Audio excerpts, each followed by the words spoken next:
You're listening to Skeptoid. I'm Brian Dunning from Skeptoid.com. All About Atlantis. It's a legend that's inspired more than 200 TV shows and movies. The Library of Congress has over 4,400 listings for books about it.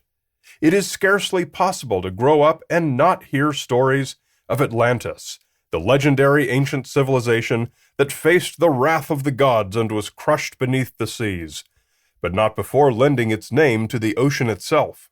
Today, we're going to look at the story of Atlantis, its origin and its influence, and come to a conclusion on whether any of the modern claims for its actual existence as a real civilization have any merit.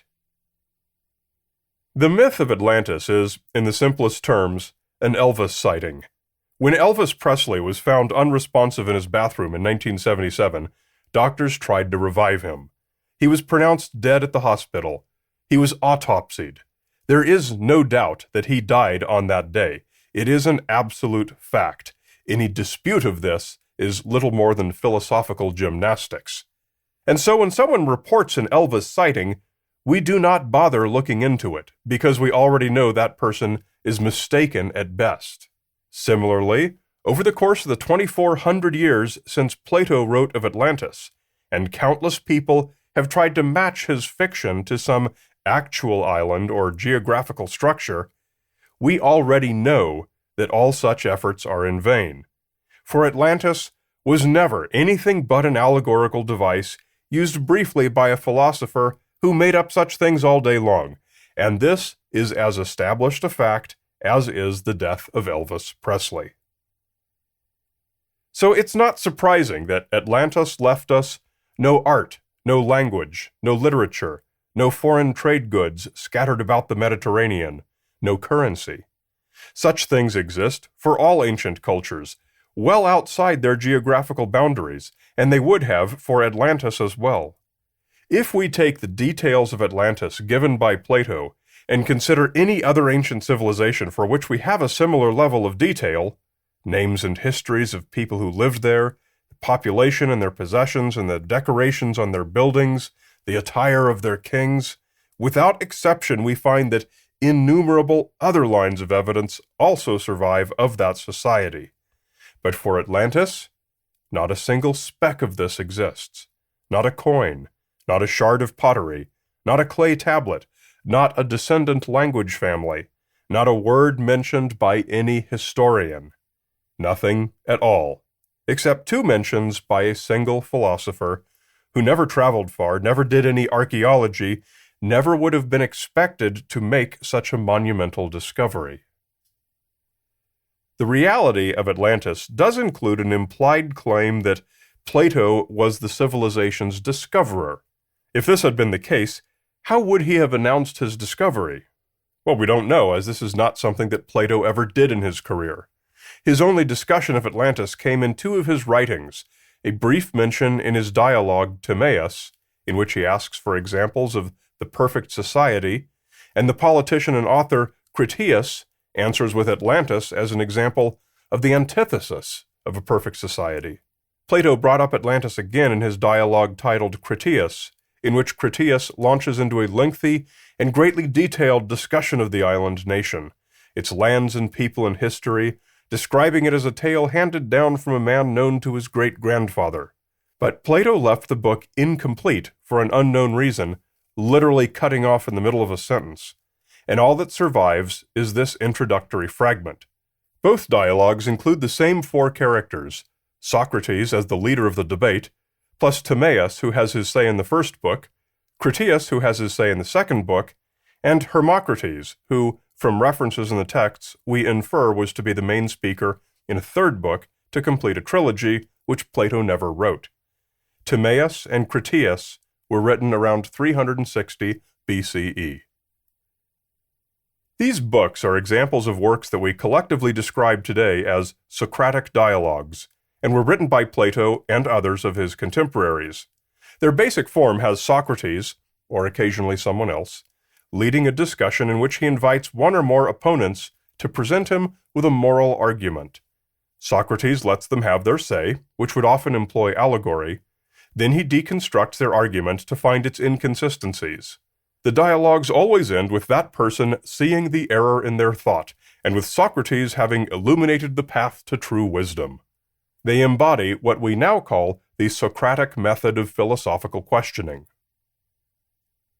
Because Plato wrote so little of Critias, the story of Atlantis only got started, and Critias himself never really got around to presenting his moral argument around the story, so we can't guess too much about how Plato was going to have his Socrates character respond, or what Plato's point might have been with this dialogue. One thing we can say for certain, however, is that this was a Socratic dialogue. It was a philosophical exploration, and unless this particular dialogue was unlike every other one ever written, the story of Atlantis was an allegorical device devised by the Critias character to illustrate a moral argument. To consider that it was instead a literal historical account of an actual civilization, oddly enveloped in a Socratic debate, is to grossly misunderstand who Plato was and what the dialogues were. Much of Greek mythology is profoundly entangled with philosophical allegory. Homer's epic poems, Plato's parable of the cave, Hercules at the crossroads, Neo-Pythagoreanism, Neoplatonism, indeed nearly everything about the Greek gods and their conflicts and interactions with humans was allegorical. Thus, that the evidence for Atlantis came from a Socratic dialogue tells us two things. First, that it had some larger intent other than as mere literal evidence of Atlantis being a real place, and second, and consequently, that it was actually evidence that Atlantis was not a real place. In both books, the character Critias states that the great battle between Athens and Atlantis had happened some 9,000 years prior, or more than 11,000 years ago from today. The imperial Atlanteans had taken over the Mediterranean as far as Italy to the north and Egypt to the south. Alone among all nations, Athens fought back the invaders, and upon their mighty triumph, Zeus punished the Atlanteans by sinking their island into the sea. A war of such epic proportions would not have escaped the notice of every historian in the ancient world, so we can conclude that this sole event for which Atlantis is known did not take place. And certainly nothing like it took place 11,000 years ago, as the human populations in the region at the time consisted only of pre-civilization Stone Age people, with no known population centers. While it's easy to determine that the only event in Plato's story is fictional, it's equally easy to use hard physical evidence to say for a certainty that Atlantis itself did not exist. Plato's Atlantis was enormous, and it was unambiguously located in the Atlantic Ocean just west of the Straits of Gibraltar. It was the size of Libya and Asia put together, and the Mediterranean was as a harbor to it. Atlantis had herds of elephants, great mountains, lakes, marshes, and rivers. Of its structures and geographical features, one linear dimension alone was given as 3,000 stadia, which is 450 kilometers.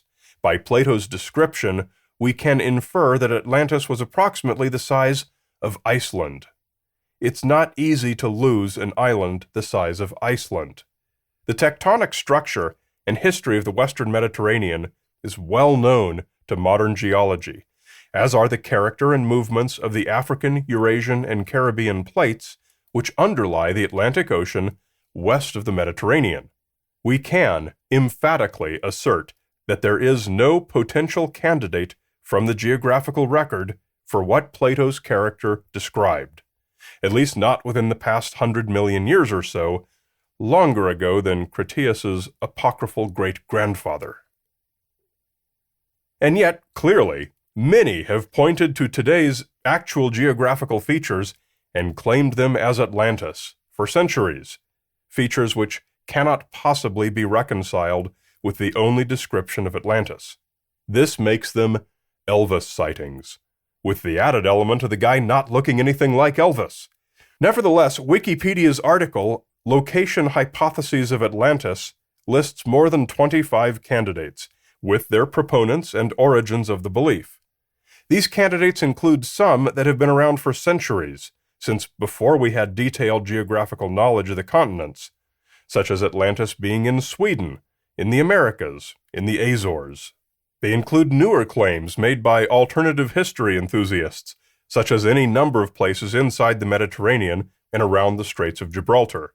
They even include a new one that springs from the world of YouTube conspiracy mongering, a circular igneous intrusion in Mauritania called the Ricot structure, in a part of Africa that hasn't been undersea for hundreds of millions of years, and that's less than 1% the size of Plato's description. In these great lists of proposed locations, we find many of the famous names from pseudoscience and alternative history. Charles Berlitz, creator of the Bermuda Triangle mythology and co-creator of the Roswell mythology. Erich von Däniken, author of Chariots of the Gods. Peter Colosimo, author and promoter of Ancient Aliens claims. Graham Hancock, a leading proponent of the anti-scientific notion of ancient advanced civilizations. And even early 20th century celebrity psychic healer Edgar Cayce claimed to have wisdom from Atlantis. All such proposed locations are unacceptable candidates for Atlantis for at least several reasons. We can find inconsistencies about each that cannot be reconciled with Plato's story. And they all share one fatal flaw in common. They attempt to explain a structure that we know from the geographical record to be non-existent, and that we know from its only source to have been a work of philosophical allegory. In addition, since each of these proposed sites is a physical location that we can actually go study, we find it easy to dismiss them as having been the sites of ancient civilizations, as the evidence that must remain is obviously not there. So no matter how many YouTube videos come out with some new proposed location for Atlantis, they will all continue to be provably wrong by these same measures. When Plato describes an island the size of Iceland, located just west of the mouth of the Mediterranean, with a circular canal 1,500 kilometers in circumference, you don't get to say you found a small circular lake in outer Mongolia and claim success in finding Plato's fabled city. We won't conclude today by saying that we've laid the claims to rest, because they won't ever rest. Another book and new claim will come out tomorrow. When it does, please don't email me that Atlantis has finally been found and I need to retract this episode.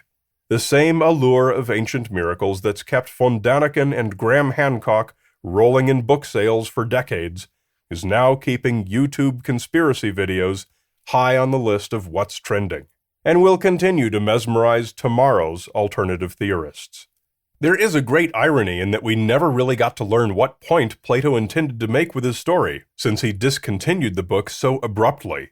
He never really got to have his say with Atlantis, and yet it ended up being his work that had the biggest impact on popular culture.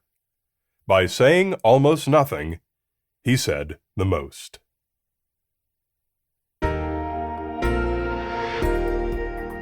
A great big Skeptoid shout-out to premium supporters Ronald Hayden, Janet Uter, Darren in Don Valley, Australia, and David Rickard.